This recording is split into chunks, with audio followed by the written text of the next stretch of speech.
And I must admit, I'm lucky to have you here.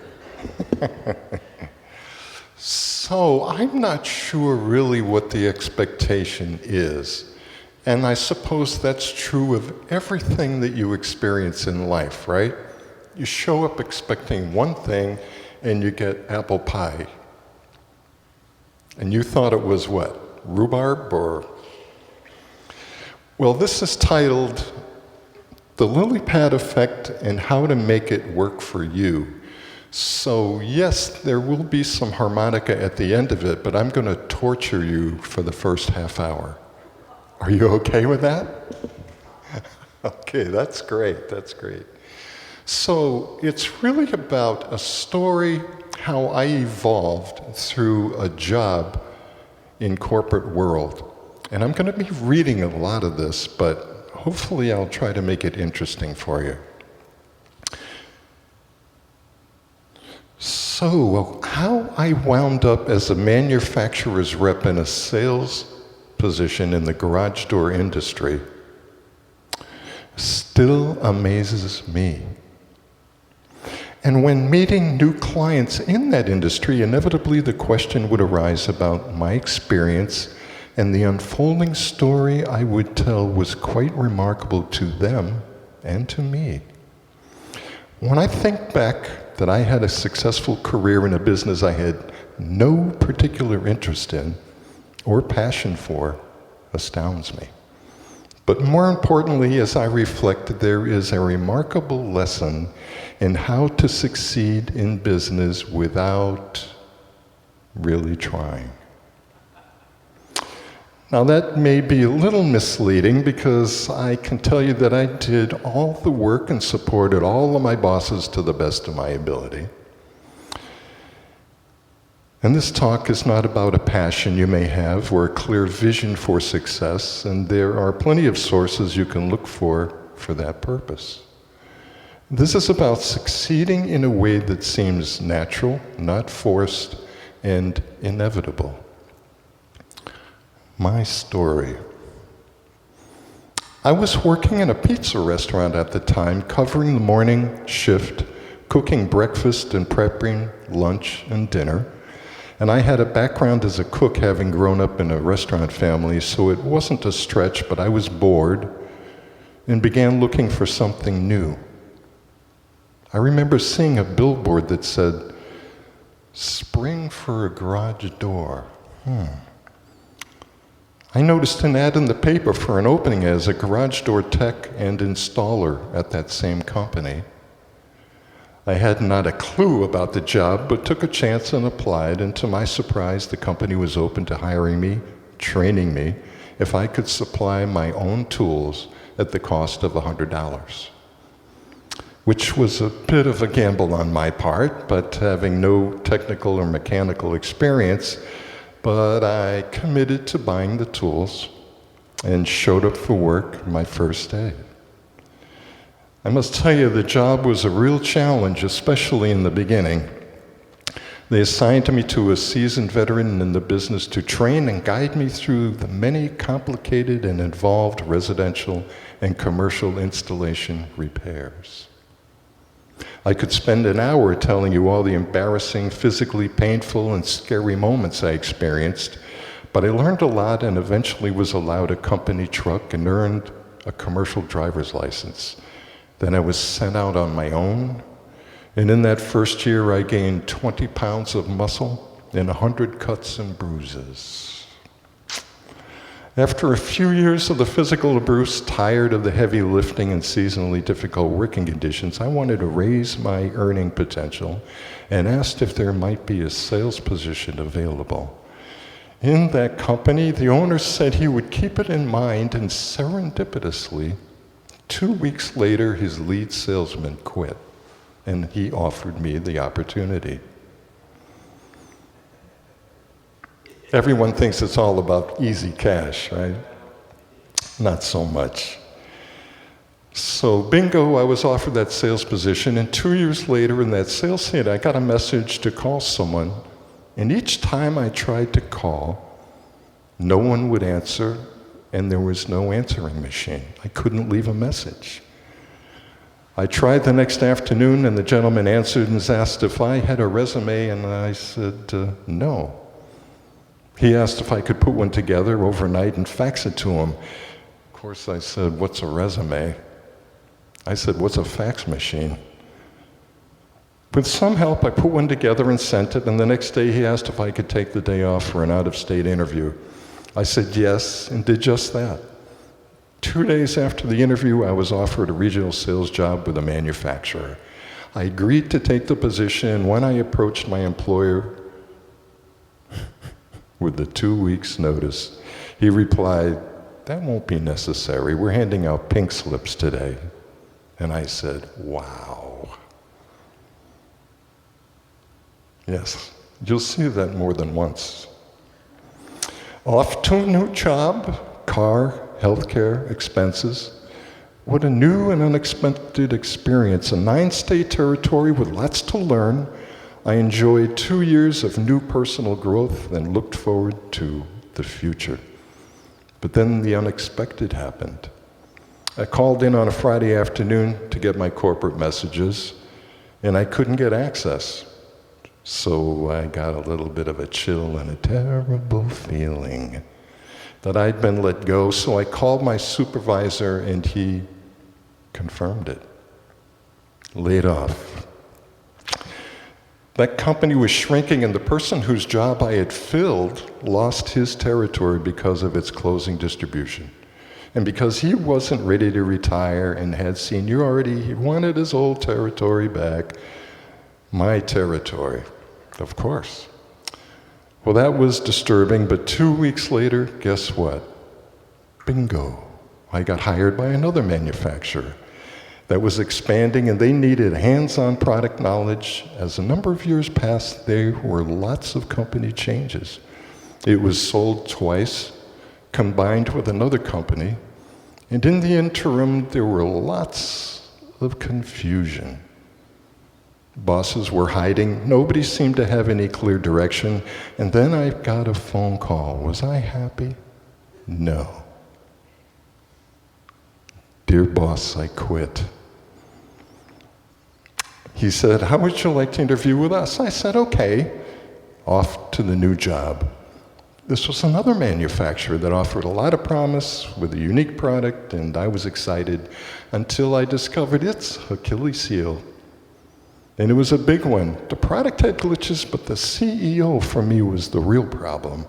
I told him in no uncertain terms was I going to partake in his Barnum and Bailey BS. And no, I didn't get fired, but I did get another phone call. Was I happy? No. Dear boss, I quit. And off I was to another company, a distributor in the same field with a smaller territory, more nights at home, and I enjoyed it until 6 of the 10 sales force were let go, including me. The economy had taken a major hit in the housing construction, so product sales opportunities were way off, and guess what? Off to another manufacturer. This one was a European and new to the US and was looking to grow, and I'm on board, but there was a glitch. They had hired 2 national sales managers, and after 2 years, something had to change, and guess what that was? One of them lived in the same state as me and was told to take a demotion, and my job, or leave the company. Yep. After being laid off for 6 months, I received a phone call from the same company that laid me off. I was asked to rejoin the company as my predecessor had quit. Phew. As time marched on, the company began experiencing distribution issues and my territory was suffering. Something told me that unless I could see a solution coming, I should be open to a new opportunity. And then the phone rang. Dear boss, I quit. That's right. Off to a new old job. The company with the Barnum and Bailey CEO had a new CEO, and they wanted me back, and I complied. At this point in my career, I was beginning to realize I needed a change. A big change.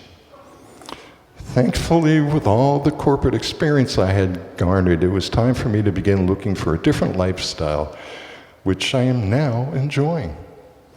So I want to pass along to you, what I want to pass along to you are the lily pads that kept me employed all those years in an industry that I stumbled into, and all that I learned from the importance of the lily pad effect and how it made my life richer. So the first one is personal self-respect and how I see it. So, of course, it's accept yourself, warts and all. It's the psyche that is most important. You need to find ways to continually support okay feelings about yourself. It's much easier to have people like you if, of course, you like yourself first, right? Heard that before, I'm sure. Look for the little things that physically make you smile. And here's a couple of stories that kind of cemented for me. At the age of 12, I decided to become a priest. And my father had recently passed, and my parents had close friends with the clergy. That opened the door for me to attend a seminary in upstate New York. But by the time I was a junior, I realized, not so much.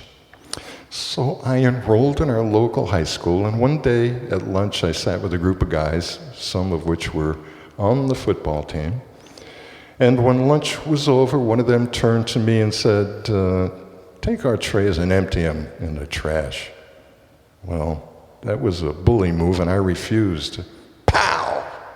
He punched me square in the face. Admittedly, I was in shock, but my reaction was to smile at him, not a toothy smile, but more like a grin. I'm sure my reaction confused him, and he got up from the table and left with all his friends. It seems a bit nuts, my reaction, but they never bothered me again. This moment gave me a great confidence. I felt like I owned the situation and kept my self-respect. My wife and I live in a 2-story colonial home. My bedroom is upstairs, our bedroom. And every morning the coffee needs to be started because we don't like auto start. So Marie and I share that responsibility, but I'll keep it to my experience. At the bottom of the stairs is a largish mirror in the entrance hall, and as I pass it, I see myself and immediately goof. Why? Because it makes me smile and sets the day on a positive track. How? Well, first, it reminds me not to take myself too seriously. Next, it helps me to relax and accept the fact that I might goof up something that day, and that I will survive and hopefully learn from the experience. And some of my biggest mistakes have been long-term successes, and that builds confidence. So I'm a musician as well, and can tell you from personal experience that if you aren't willing to make mistakes and accept them, you can't really progress. So part of this was to share, but I'm not going to ask you to share any experiences if you don't want to, so I'll continue on. Thank you very much. The second lily pad is learning how to listen, and I call it big ears. Big ears all the time. Be open to all of life's interactions, nature, animals, people, architecture, art, music, all things, and do it dispassionately. By that I mean without prejudice. Big ears means listening to it all, curiouser and curiouser. Did I tell you I'm a musician? I think I just did, yeah. Well, I know that if you don't develop big ears, you'll never really be able to play with anyone else, and the likelihood that anyone, even your mother, will want to listen to you will be remote. So hearing and listening are two entirely different actions. If you have ears and they work, you're hearing. If you have ears and they hear, and you can turn off your thinking brain, there is a chance you are listening. So are wasting this experience if you're formulating responses as a person is trying to communicate with you. The correct process requires an ego-less absorption, reflection, acknowledgement, and then response. You need to be part of the experience, not a puppet with memorized responses. Like I said, curiouser and curiouser. I don't teach music, but when asked about my opinion of ear training versus sight reading, I recommend heavy on the ear training. The third lily pad for me was empathy. So I've led you directly here. Empathy is what? It's the ability to feel. There are people that reject empathy as a weakness, ignoring the absolute strength that it has. The ability to experience someone else is the gift of sharing. When you share, you build a bridge of trust. It feels real, and the connection becomes priceless in your ability to communicate effectively. Have you ever experienced a salesperson, a boss, a teacher, a preacher talking at you? Well, remember that feeling and avoid it yourself. Make it a habit. I will tell you, in my experience, empathy will bring you understanding, but not necessarily acceptance of another's position. But the mere fact that you've taken the opportunity to listen creates possibilities of agreement and the chance for solutions. Stay open. The fourth lily pad is to engage, to bring yourself to the party. Whatever and wherever it is, share and uplift. Bring your humor, your confidence, your smile, your humility to every meeting. And this is the way to lay lily pads before you. Engage. This was my biggest obstacle to success. It requires a huge effort for me to go out of my comfort zone and engage with people, especially people I don't know. Now you might assume that because I can conduct a talk, or as a musician play in front of people, that my innate shyness has been overcome, but not so. But I have realized over time that not making the effort to overcome my fears inevitably keeps me from my goals. So with all of the things that can sabotage your success, why would you do that to yourself?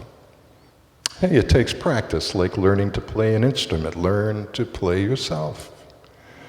I remember an incident when I was very young, perhaps 2 or 3, and my mother took me to visit a friend of hers. Burned in my memory is me peeking out behind the chair my mom was sitting in and staring at her friend's son who was peeking out behind her chair, staring at me. We never did get to meet each other, so that was obviously a missed opportunity. Fearlessness. Make mistakes, big ones, little ones, insignificant ones, and massive ones. Fearlessness. Oh, did I mention fear? I think I just did again. I did. It will become a recurring theme. It will be your biggest challenge to success. I mean, who wants to sleep on the floor when you can choose the luxury of a feather bed? Fear is derived of the emotional response not wanting to feel pain.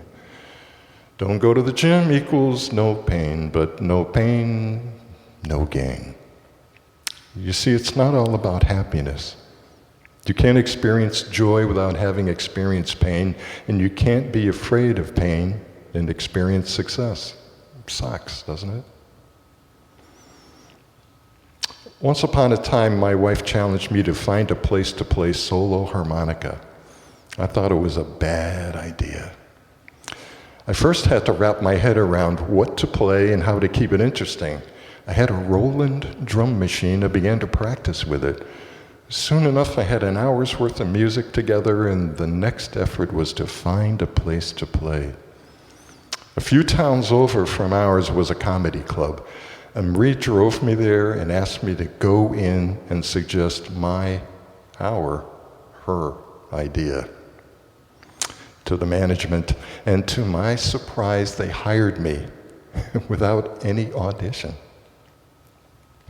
Now I was scared. I just opened a Pandora's box of commitment. First night I played a 45-minute set for dinner guests as they waited for the comedians. The second Saturday night I played and all went well and patrons seemed to be amused and content with my playing. The third Saturday brought panic. 45 minutes into the set, the manager comes to me and says, the comedian from New York was tied up in traffic and could I continue for an additional hour? What? To myself. I said, sure, as if normal. Somehow I pulled it off, and as I exited the stage, Jackie the Joke Man Martling from the Howard Stern show, who was the late night comedian, came to me, shook my hand, and said, I had the biggest. I took it as a compliment, but I never went back to the comedy club. Resilience. The ability to bounce back. Failure is not an option, right? Giving up is not an option. That statement is a bit grandiose, I should say, and it doesn't really consider a wide variety of circumstances, both good and bad. Having the ability to dust yourself off and continue is a must. Just keep in mind there are varying degrees of moving on, including how quickly and in what direction. I, with a musical partner, had written several songs and found an opportunity to record at Longview Farms in Massachusetts on spec. A beautiful pastoral recording studio used by the Rolling Stones, Stevie Wonder, Jay Giles, Arlo Guthrie, and countless musicians from around the world. At the end of the session, we were offered a contract to sign, and my partner had a friend who had a lawyer. And the lawyer asked us not to sign it just yet. So we were set for negotiations when the lawyer was killed in an airplane crash on his way to Europe, and the opportunity for an album vanished. And at that point, both we continued to separately, in our way, endeavor music and still stay in touch today. Humor. You know, it's one of those greatest gifts afforded us humans. It's a stress reliever. And self-deprecating humor can keep us level-headed. So here's a quote from Benefits of Making Fun of Yourself. People are generally more drawn to others who can laugh at themselves and not take life too seriously. By making light of your quirks, you can show that you're comfortable in your skin and less judgmental of the flaws in others. As a result, it may make you more likable and build stronger relationship with others. Laughter is the best medicine, I guess. I remember driving to the post office one day and going inside to empty my box. The combination was 2 turns to the right, stop at L. 1 turn to the left, stop at A. 2 turns to the right, stop at P, and turn the knob to open. I pulled out more than 10 pieces of mail, as I had been out of town for over a week, and immediately began filtering through it as I walked back to the car. I opened the door and I sat diligently going through each envelope, sorting the importance of each one. After about 10 minutes, someone tapped on the window and I looked up. They asked if I was okay. I said, yeah, I'm okay. Why are you asking?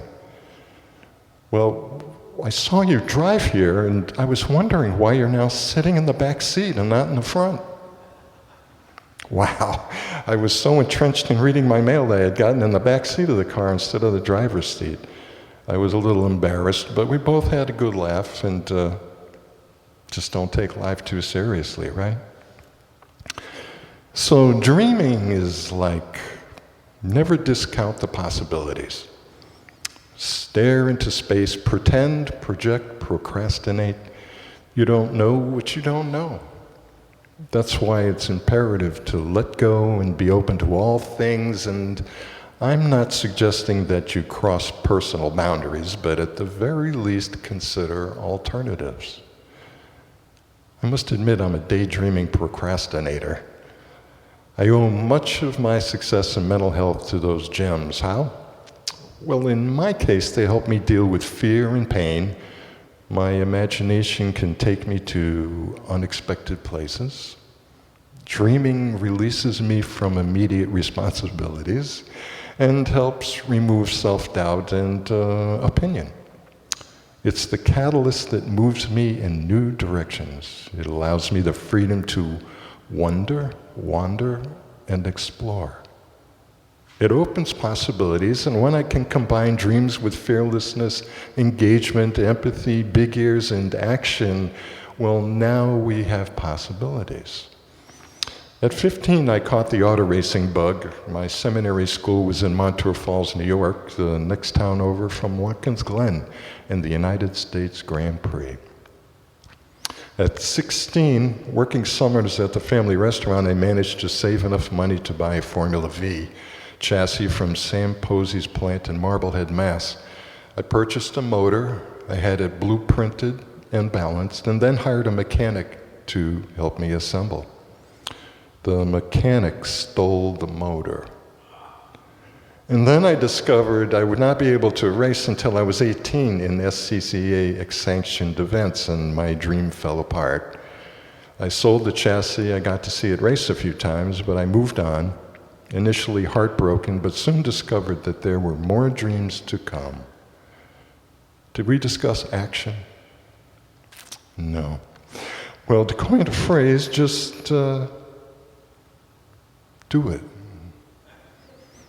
So the effect of living these tenets, self-respect, listening, empathy, engagement, fearlessness, resilience, humor, dreaming, and action produce a kind of being that attracts positive attention. And that creates interest, curiosity, comfortability with people that encounter you. This helps remove negativity about you and builds their confidence in your abilities, acceptability, and trust. The natural progression of practicing these goals creates the lily pad effect, the ability to be helped through life as a frog progresses through the pond, pad to pad to pad. So this is what I've transitioned to. And I know you came to hear harmonica, so it's about time I got off my butt and played. One thing that I've always enjoyed to do, which I just gave you a sneak peek at, you weren't supposed to see, but playing a tune that's often called the Fiddler's National Anthem.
little bit of the Orange Blossom Special there for you. Thank you.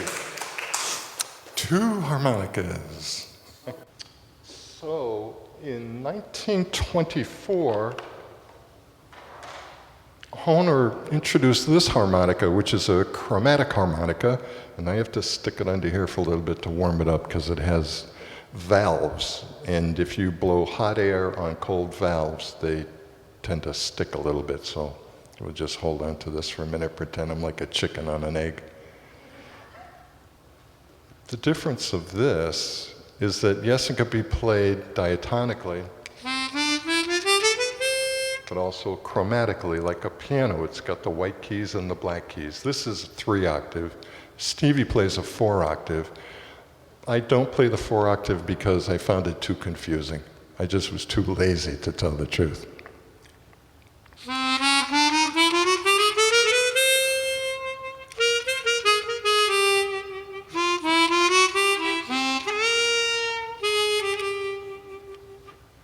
So this kind of an instrument just gives you a lot more flexibility, but I'd like to do something by this gentleman to kind of give you the idea of what this thing does.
Thank you.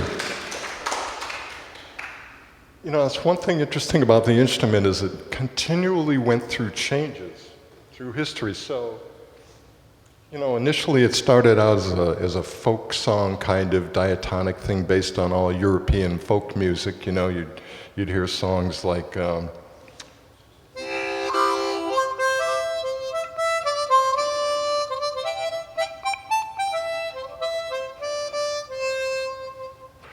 and then you might hear some Stephen Foster tune like this. Let me think.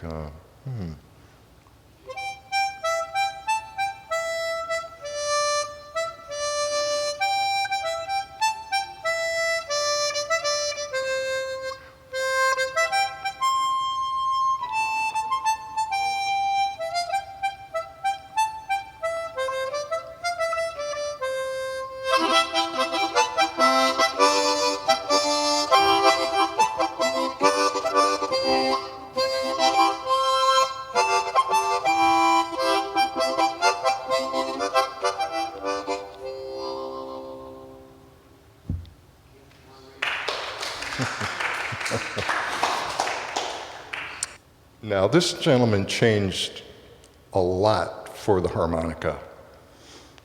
Mr. Walter Jacobs, Little Walter. So the story goes that after the war, a lot of people from the South moved up from the farming industries and decided to partake in the new industrial age. And with that became crowded cities, crowded bars, crowded parties, and these guys were typically playing acoustically.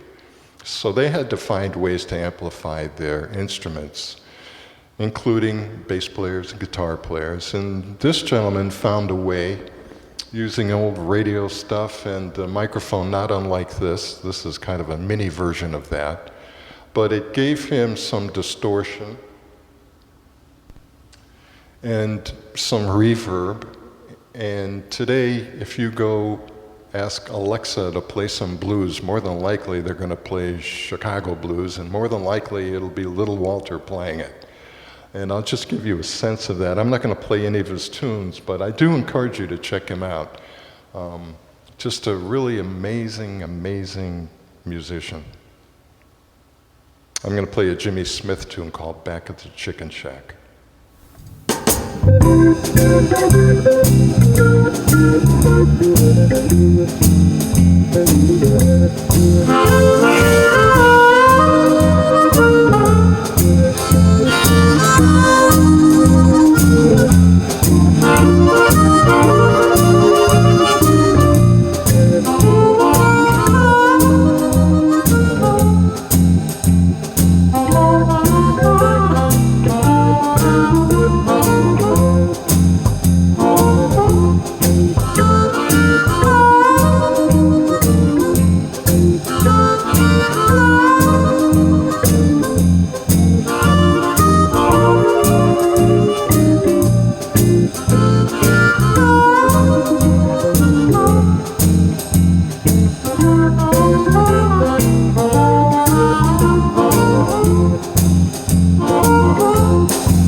Thank you.